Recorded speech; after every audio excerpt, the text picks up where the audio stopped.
Skip, I believe he's going to stay in Philly. Why would he want to go to Houston and play? I get it. He's from a suburb in Houston.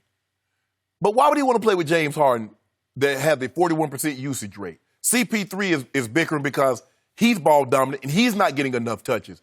Why wouldn't he want to stay in the East with Joel Embiid and Ben Simmons? You see, Skip, I mean, it seems to me, from the outside looking in, you know, when I was a kid and I go out to recess, Skip, they sent all the kids out to recess. Some kids would go out, they sit on the ground. Me, I was a participant. I played basketball, dodgeball, kickball, softball, ran the relays. It seems like the Philly is sitting this one out. And Houston wants to be a participant. Why would Philly want to do this deal with you?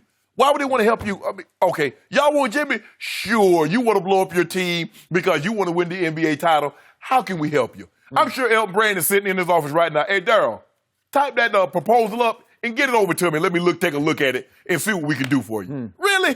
Come on, Daryl Morey. You're panicking. I don't understand why you think.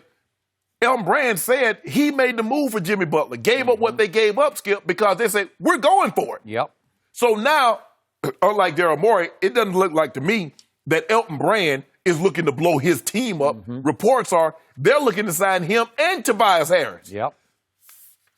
I don't see a scenario where, okay, we're going to sign Jimmy and then trade him. For draft picks? For what? Because that pick's going to be somewhere in the 20s. How does that help Philly? If it's going to be a lottery pick, okay, if it's first, the second, or third pick of the draft, okay, maybe I'd consider it. But how does this help the Sixers by doing this deal with the Rockets? This makes no sense to me. It doesn't. 5 years for $190, and Jimmy Butler's supposed to say, nah, I'm going to forget that. I want to come play with you and ball-dominant James Harden. Okay. I don't see a scenario where Jimmy Butler leaves the Sixers and goes to the Rockets. Okay. Unless the Sixers have decided Jimmy Butler is more trouble than he's worth. Okay, yeah. Possibly, but I'm more with you. And as I step back and watch this more and more, harder and harder, take a closer and closer look, obviously, Daryl Morey is trying desperately to fix what he broke. Yes. Am I right? He's trying to undo what he did. It's his fault. He's actually indicting himself. This is how, if I'm the owner of that team, I'm looking at this like, wait a second. Are you making a case to me you should be fired? Right. Because that's how it's coming across. He's so desperate. Why? Because 2 Junes ago, it was June of 2017, he bet the ranch on Chris Paul. He did. He traded Lou Williams and Patrick Beverley and Montrezl Harrell and 4 other players. Sam Decker was one of them, for what it's worth. But there were 7 total players and a 2018 first-round pick to get Chris Paul, who was on the edge of getting old. And he should have known that, but he rolled those dice. And he rolled 2 big dice out there with James and Chris, thinking they'll figure it out. Well, for a while, they kind of figured it out, and then last year, they were at each other's snake throats. eyes. Okay, came up snake eyes. It did, and they were looking at each other with snake eyes, I think. So now it's clear to me that Chris Paul has lost a step, and he has 1 foot over the hill. And yet, just a year ago, Daryl Morey gave Chris Paul 4 more years at $160 million. It's an albatross contract. It's going to hang around Daryl Morey's head and neck and just drag him down into the Gulf of Mexico, right? Only John Wall has a worse contract than the one Chris Paul terrible. has. So Chris is going to make 38.5 next year, then 41.4, and then 44.2, and he already looks old to me. Well, you're stuck because nobody's going to take that off your hands. So you're trying to undo it by desperately trying to get Philly to take a deal, to your point, that Philly's not going to take. And worse, you're telegraphing it. You're such a grandstander already, Daryl Morey is. He's such a publicity hound. He's leaking this to the media and sending the signals to everyone. We want him, Philly. We want to go get him from you. And we're willing to trade Tucker. We're willing to trade Capella, Eric Gordon. It doesn't matter. And you're going to need like a 5-way trade. You're going to have to trade your guys to individual teams to get draft picks that you can build up a haul enough to say, hey, Elton Brand, will you take all these draft picks for Jimmy Butler? No, I'm good. Really? A draft pick versus a proven player. Okay. I like the known commodity. And now that you've signaled what you want to do, Sixers Nation, all the fans are crying out like, "What, Elton? What are you doing?" Right. Well, he's saying, "I'm not doing anything. They're the one who's doing it. I'm not initiating. They are." Right. And so now he's feeling public pressure to hold on to. All of a sudden, Jimmy Butler feels like he's the biggest prize in free agency. Right. Yes. And I think he's valuable. I don't think he's more valuable than Kevin Durant, not this year, but the next year. Or Kawhi. Who's that? You know who it is. Out of sight, Finals MVP. How you out of sight? Finals MVP. Well, 2 times. Yeah, he's bound for the Clippers, so that's No, no, you don't know that for certain. Yeah, I do. I know it in my head and my heart. But the point is that now Jimmy Butler is such a hot commodity that the Sixers are saying, well, wait a second. We don't even have any proposal yet. Yeah. He's initiating all the publicity. Right. He's teasing everyone that he's going to get this done because he wants to show Rocket Nation, I'm doing all I can to fix what I broke. That's basically what he's saying, right? Skip, but and like you said, he built the house a certain way.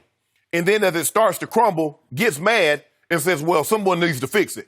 Elton Brand, you need to fix the house that I put together that's starting to crumble. Okay. You said that you wanted to take down the Warriors, and the best way to do it was to outshoot them from the three-point line. Take 15. If we can make somewhere between 15 and 20, we can win. Okay? Now, Skip, the Warriors are hobbled.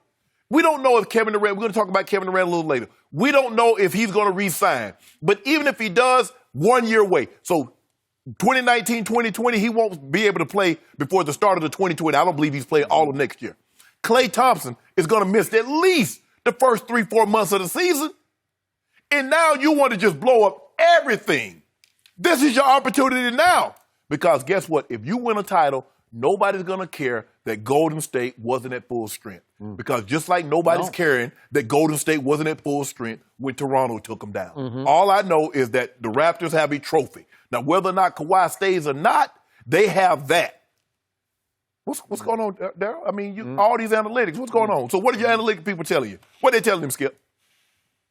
I have no idea because I don't pay that much attention to that anyway. But I'm going to say again what I told you yesterday. I get where he's going with this because, first of all, he doesn't need a third star. He actually needs a second star because Chris is not a second star anymore to me.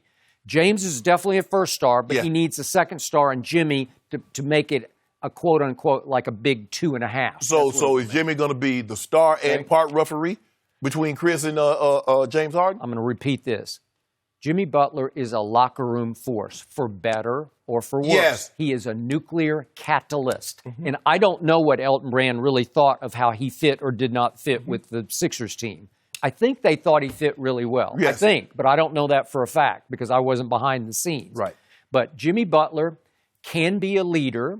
He can be a challenger. He can be a fighter in a good or bad way. He will go in and shake it up, and Daryl's hoping it will shake out right, that he will be the go-between, the mediator, and somehow, weirdly, the peacemaker between Chris and James. But why would Jimmy, he goes from a place where Ben Simmons really doesn't care. I mean, he's an old-school point guard because he doesn't have a jump shot.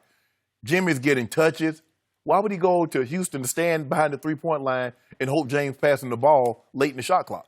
Why would he want to go do that? I don't know, unless he cares about his home area, and I don't know that he does because he grew up in Tomball, which is just it's like a Houston suburb. Yeah. And Houston is in his heart, is his home area. I get all that. Okay? I get all that, Skip. Okay. But at the end of the day, you're playing with a guy.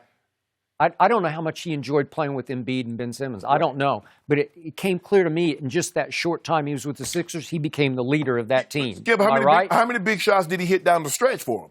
He was taking and making those big shots. He was. No, I thought he was really good. He came in and he was their closer. You like the closer, that's what he was. Is Joel a leader of that team? He just doesn't have that sort of capability. He kind of is in his own world, it feels like to me. Is Ben Simmons a leader? No, he kind of stays to himself. Yeah, well, Skip, it's hard to lead when you when you're in and out of the lineup like Joel Embiid is. Okay. You can't miss that many games. The leader needs to be there more times than not. Okay.